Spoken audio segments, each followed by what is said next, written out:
Hello दोस्तों, स्वागत है आपका आपके अपने YouTube चैनल माँ की रसोई एंड ब्लॉग्स बाय उषा में। दोस्तों, आप लोग सोच रहे होंगे माँ की रसोई बाय उषा में ये ब्लॉग नाम कब से जुड़ गया। तो मैं आप सबको ये बता दूं कि आज से हमने ब्लॉगिंग स्टार्ट किया। ये हमारा फर्स्ट ब्लॉग है। जैसा कि हमने आप सबसे बताया कि ये मेरा फर्स्ट ब्लॉग है।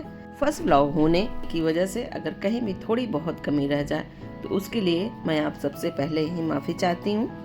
तो चलिए शुरू करते हैं हम और आप मिलके हमारा फर्स्ट ब्लॉग। फिलहाल अभी मैं हैदराबाद में हूँ और आज संडे है और हस्बैंड की छुट्टी भी है और यहाँ का मौसम भी बहुत ही औसम है। तो हमने सोचा क्यों ना मौसम का फ़ायदा उठाया जाए और कहीं घूमने चलते हैं। हमने यहाँ पर लोकल से बात की। उन्होंने बताया कि यहाँ पर एक बहुत ही रिलीजियस प्लेस है जिसका नाम है स्टैचू ऑफ इक्वालिटी। तो शुरुआत करते हैं हमारे फर्स्ट ब्लॉग की स्टैचू ऑफ इक्वालिटी के कंप्लीट टूर के साथ। तो दोस्तों, मैं और मेरे हस्बैंड और मेरा बेटा हम सब लोग तैयार हो चुके हैं। तो अब हम लोग घर से निकलते हैं। जैसा कि हमने आप सबको बताया कि मौसम यहाँ का बहुत ही अच्छा है, लेकिन अब क्या हुआ, हल्की हल्की बारिश भी होने लगी है। गाड़ी नीचे खड़ी है और बारिश होने की वजह से हम लोग फटाफट से गाड़ी में बैठ गए हैं। थोड़ी थोड़ी देर में आपको आगे का अपडेट देते रहेंगे।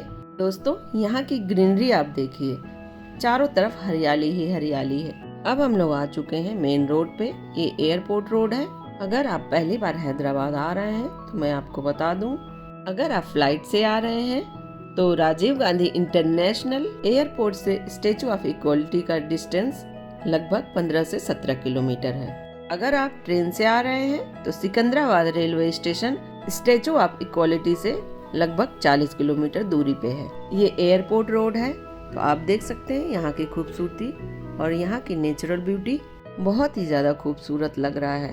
तो दोस्तों, जब तक हम लोग वहाँ पहुँच रहे हैं तब तक हम स्टैचू ऑफ इक्वालिटी के बारे में आप सबको थोड़ी जानकारी दे देते हैं। स्टैचू ऑफ इक्वालिटी संत रामानुजाचार्य की एक विशाल प्रतिमा है।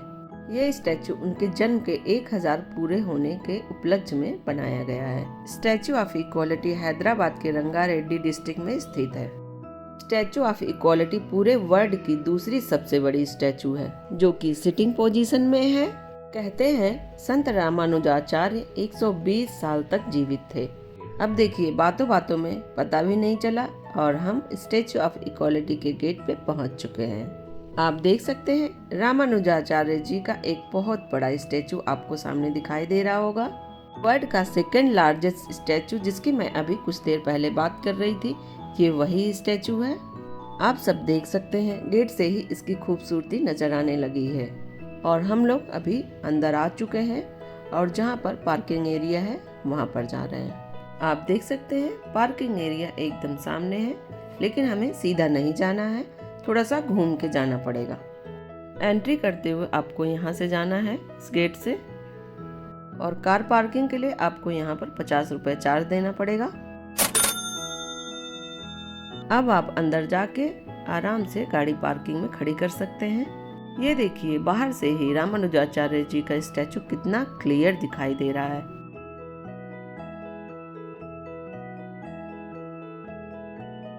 अंदर आने के बाद आप गाड़ी यहाँ पर खड़ी कर सकते हैं। मेन मंदिर यहीं से स्टार्ट है और आपको यहीं से एंट्री लेनी है, जो कि हम आपको थोड़ी देर में दिखाएंगे।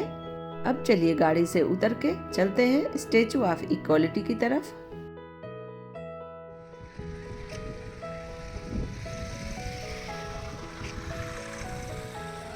Welcome to statue of equality.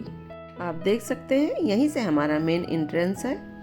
मैं आप लोगों को एक बात और बताना चाहूँगी कि स्टैचू ऑफ इक्वालिटी का इनॉग्रेशन हमारे देश के माननीय प्रधानमंत्री श्री नरेंद्र मोदी के द्वारा 5 फरवरी 2022 को किया गया है। दोस्तों देखिए, ये मेरा बेटा है, हम दोनों ही साथ में ब्लॉगिंग करेंगे। देखिए, अभी हम लोग यहाँ पहुँच गए हैं स्टैचू ऑफ इक्वालिटी घूमने के लिए। हैदराबाद में, ये हैदराबाद में है, तो आपको भी दिखाते हैं। तो चलिए आइए मेरे साथ।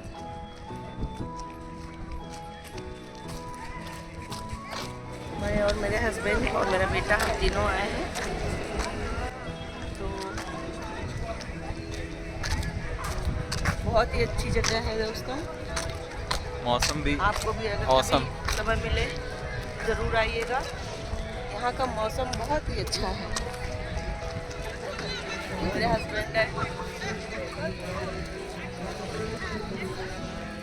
इस दिव्य मंदिर के अंदर कुल 108 छोटे छोटे मंदिर हैं। सभी मंदिर में भगवान विष्णु की अलग अलग 108 अवतार की मूर्तियां स्थापित की गई हैं, जो कि देखने में बहुत ज़्यादा सुंदर लगती हैं। और हर मंदिर में अलग अलग पुरोहित हैं जो कि उनकी वंदना करते रहते हैं।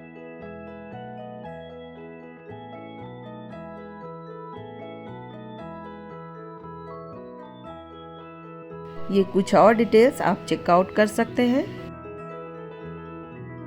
ये है स्टैचू ऑफ इक्वालिटी, बहुत ही ज़्यादा सुंदर जगह है। यहाँ पर कैमरा अंदर ले जाना मना है, इसलिए हम लोग यहीं बाहर से ही जो भी फ़ोटो वीडियोज़ ले पा रहे हैं वो ले रहे हैं। इलेक्ट्रॉनिक सामान के साथ साथ ना तो आप वहाँ पर कोई भी खाने पीने की चीज़ें लेके जा सकते हैं और ना ही जूता चप्पल पहन के अंदर जा सकते हैं। ये सारी चीज़ें आपको बाहर ही छोड़ के जानी पड़ेगी।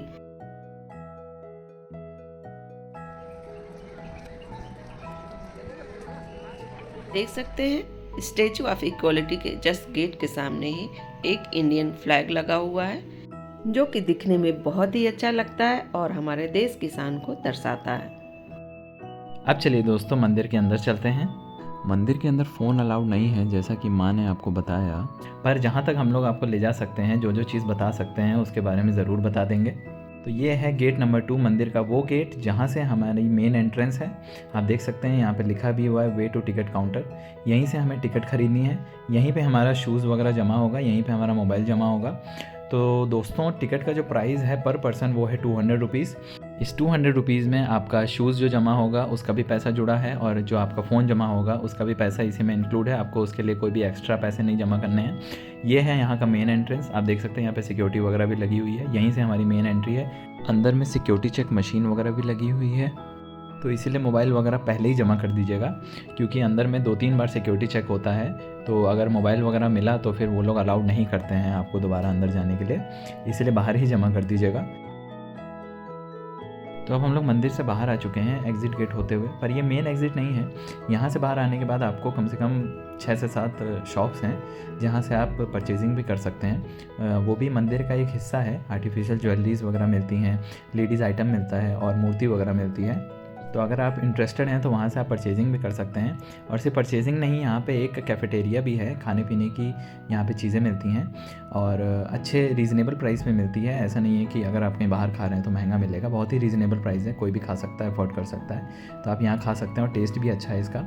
अंदर फ़ोन ले जाना अलाउड नहीं है, पर अगर आपको फ़ोटो क्लिक करवानी है तो उनका एक पर्सनल फ़ोटोग्राफ़र वहाँ पे रहता है, जो कि 200 रुपीज़ पर फ़ोटो के हिसाब से फ़ोटो क्लिक कर देगा। और जो आप मोबाइल जमा करते हैं वो भी आपको यहीं पे मिलेगा। तो आप मोबाइल लेके आप उसके बाद यहाँ पे घूम वगैरह भी सकते हैं।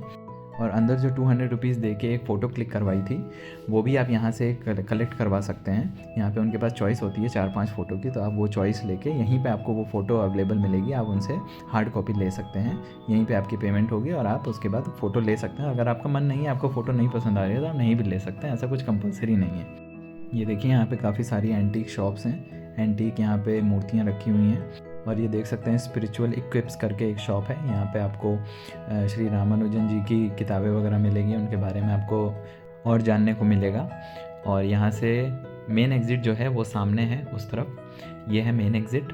और यहाँ से निकलने के बाद आप वापस वहीं पे आ जाते हैं जहाँ पे हमने वीडियो शूट की थी शुरुआत में। आप वहीं से निकलते हैं और सामने आप उसी रोड पे आ जाते हैं जहाँ से आपको मूर्ति एकदम फ्रंट में दिखती है। जब आप मंदिर के अंदर जाएंगे तो आपको वहाँ पे एक मूर्ति दिखाई जाएगी जो कि श्री रामानुजन जी की है। और क्योंकि वो 120 साल तक ज़िंदा थे, इसीलिए उस मूर्ति को 120 किलो प्योर गोल्ड से बनाया गया है। जी हाँ, 120 किलो प्योर गोल्ड। दर्शन करने के बाद मंदिर से बाहर निकलते समय रास्ते में एक जगह काले चने का प्रसाद मिलता है, जो कि खाने में बहुत ही स्वादिष्ट लगता है। इतनी देर घूमने के बाद जब इस तरह का प्रसाद मिल जाता है तो खा के उसका टेस्ट डबल हो जाता है। जो लोग यहाँ पर घूमने नहीं आ पा रहे हैं तो मैं आप लोगों को बता दूं उस प्रसाद की रेसिपी बहुत ही जल्द आपको हमारे YouTube चैनल पर मिल जाएगी। जब आप अंदर जाएंगे और 108 मूर्तियों के दर्शन करने के बाद आपको वहाँ पर एक म्यूजिकल फाउंटेन भी मिलेगा जो कि 7 बजे चलाया जाता है। उसे आप जरूर देखिएगा, बिल्कुल भी मिस मत करिएगा। उस फाउंटेन में आपको विष्णु भगवान के कई अवतार दिखाए गए हैं जो कि देखने में आपको बहुत ही मनमोहक लगेगा। स्टैचू ऑफ इक्वालिटी घूमने के बाद और अच्छे से दर्शन करने के बाद अब हम वापस चलते हैं घर की तरफ।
दोस्तों, जैसे ही आप स्टैचू ऑफ इक्वालिटी के अंदर जाते हैं आपके हाथ पर इस तरह का ओम का सिंबल लगाया जाता है और जब आप 108 मंदिर का भ्रमण कर रहे होते हैं पुरोहितों के द्वारा इस तरह का कलावा है जो सिर्फ हस्बैंड वाइफ के हाथ में बांधा जाता है। तो दोस्तों, रात को 9 बज चुके हैं। हम लोग स्टैचू ऑफ इक्वालिटी से घूम के वापस आ चुके हैं। हमारा ब्लॉग यहीं पे ख़त्म होता है। अब फिर मिलेंगे हम आपको हमारे नेक्स्ट ब्लॉग में और नेक्स्ट वीडियो में। तब तक के लिए बाय बाय।